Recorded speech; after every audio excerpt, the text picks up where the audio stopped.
That is the FBI way, that you do things, not only the right thing, but you do it the right way and for the right reason. And so if these reports are true, that we've got a director who is not just drinking on duty, but drinking to the point where he's unable to do the job, not only is that bringing shame to the FBI, but it is making our entire country unsafe. A former federal prosecutor on camera saying the FBI director is making the entire country unsafe. Not a partisan talking point, not an opposition press release. A legal expert, someone who worked with FBI agents who knows what that institution is supposed to be, watching what's happening right now and calling it what it is. But that's just the Kash Patel thread.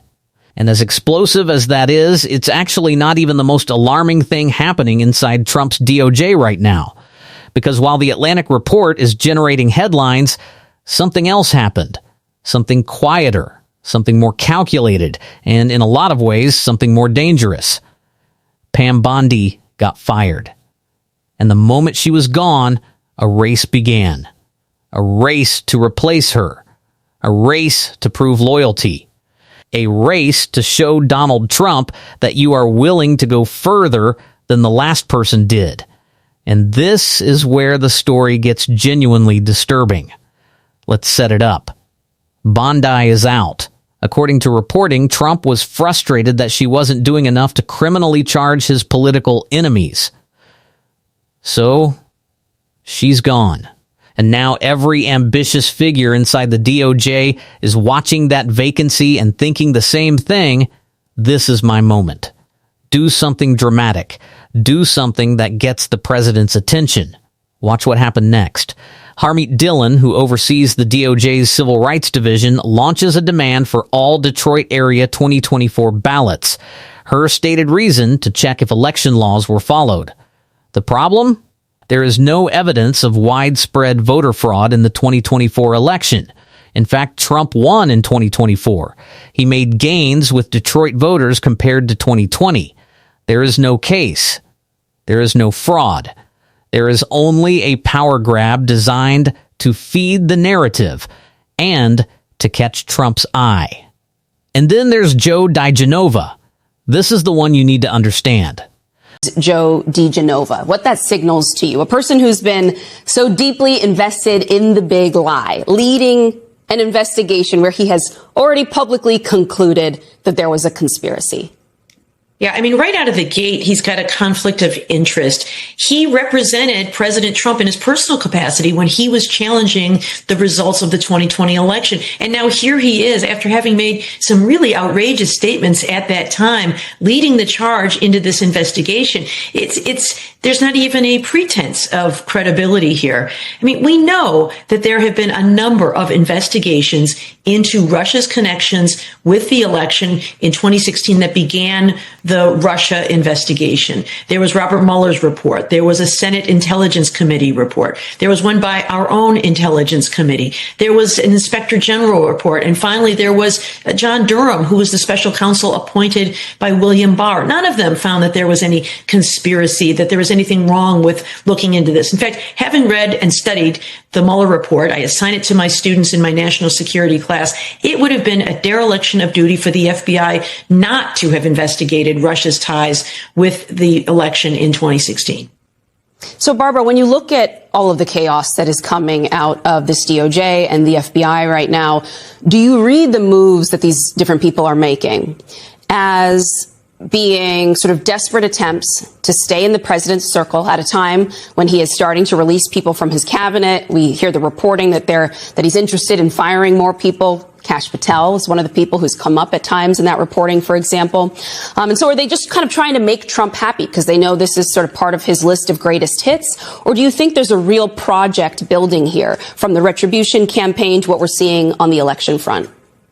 Well, it's always dangerous, I think, to try to speculate in what's in the minds of either Donald Trump or any of the people that he has appointed to office, because I don't know that they think like the rest of us. But it is certainly a pattern that we saw the firing of Pam Bondi. Some of the reports indicated that President Trump was frustrated with her inability to charge his political enemies criminally. And so as soon as she leaves, and now there's this vacuum and a need to find a replacement, suddenly we see Todd Blanche issuing a weaponization report that to me seems baseless about prosecutions under the FACE Act involving abortion clinics.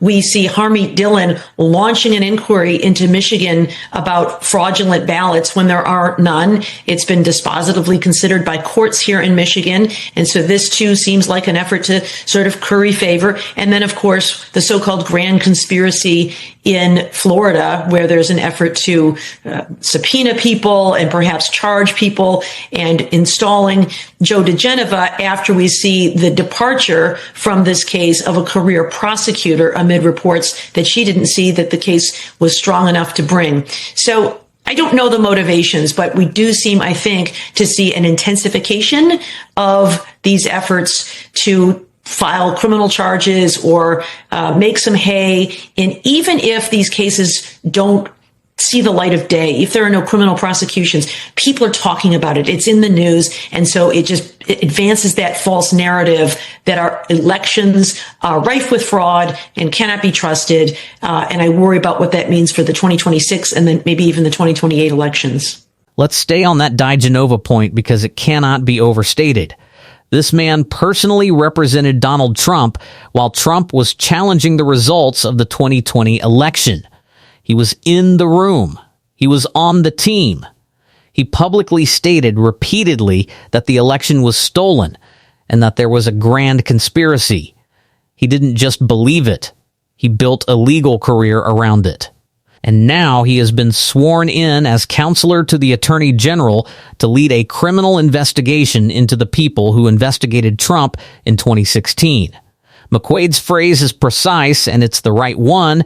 There is not even a pretense of credibility, not even a performance of impartiality. DeGenova starts this investigation having already publicly concluded that a conspiracy exists. He starts it as a witness. He starts it as a partisan combatant. He starts it as Trump's personal attorney. And yet he was sworn in hours ago. McQuaid also walks through what should be the definitive closing argument on this entire line of inquiry. 5 separate investigations have already looked at Russia's ties to the 2016 election. Robert Mueller, the Senate Intelligence Committee, the House Intelligence Committee, the Inspector General, and finally, John Durham, Trump's own specially appointed counsel, chosen specifically to find wrongdoing, and Durham found nothing. 0. Not a single finding that there was anything improper about opening the Russia investigation. The FBI, McQuaid says plainly, would have been derelict in its duty not to investigate. That's not spin. That is the documented record of every investigation ever conducted on this topic. But here's what McQuaid identifies as the real endgame, and this is cold and it's calculated, even if none of these probes ever result in a prosecution. Even if every case gets laughed out of a grand jury. Even if every career prosecutor walks off the case. The noise alone is the point. Every time DeGenova convenes a grand jury, it's a headline. Every time Dillon demands ballots, it's a news cycle. Every time Kash Patel says arrests are coming, it feeds the story. And that story, that our elections cannot be trusted, that the system is rigged, that story is being seeded right now, ahead of 2026. It doesn't need to result in charges. It just needs to exist in the public conversation long enough that when the midterms come, half the country is already primed to believe the results are fake before a single vote is counted. That's the project. And now we're back to the FBI, because the other half of this is what The Atlantic is reporting about Kash Patel. SWAT-style efforts needed to reach him, drinking to the point of incapacitation. absent at critical moments, officers unable to get decisions approved, investigations stalled because the director is unavailable. McQuaid draws the contrast clearly. The FBI standard she knew, the standard embodied by directors like Robert Mueller, was never do anything in your personal or professional life that brings shame to the institution. Not just doing the right thing, but doing it the right way, for the right reason. And now there are reports, sourced to dozens of people across every level of FBI interaction, describing a director who cannot be reached when the country needs him. Here is where we land. Pam Bondi was fired because she wasn't weaponizing the DOJ aggressively enough against Trump's enemies. That is, according to reporting, the specific reason she was removed. And the moment she was gone, the competition to replace her turned into a loyalty performance. Who can go furthest, who can deliver the most dramatic revenge probe, who can generate the most Trump-pleasing headline. The man now leading the DOJ's grand conspiracy investigation personally represented Trump in his effort to overturn the 2020 election. He has already publicly stated his conclusions.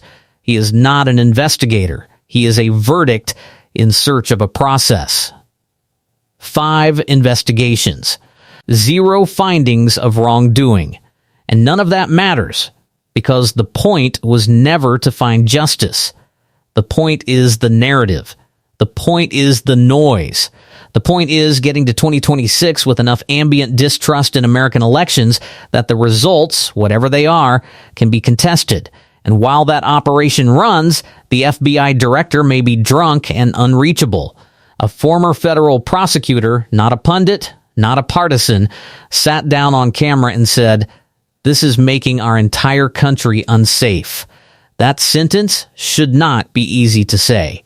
And she said it anyway. We're going to keep tracking every development in this DOJ story because it's moving fast and it's going to get bigger before it gets better. Subscribe and hit the bell so you don't miss the next one. And leave a comment. Do you think these DOJ probes are about justice or about the 2026 midterms? Tell us what you think below.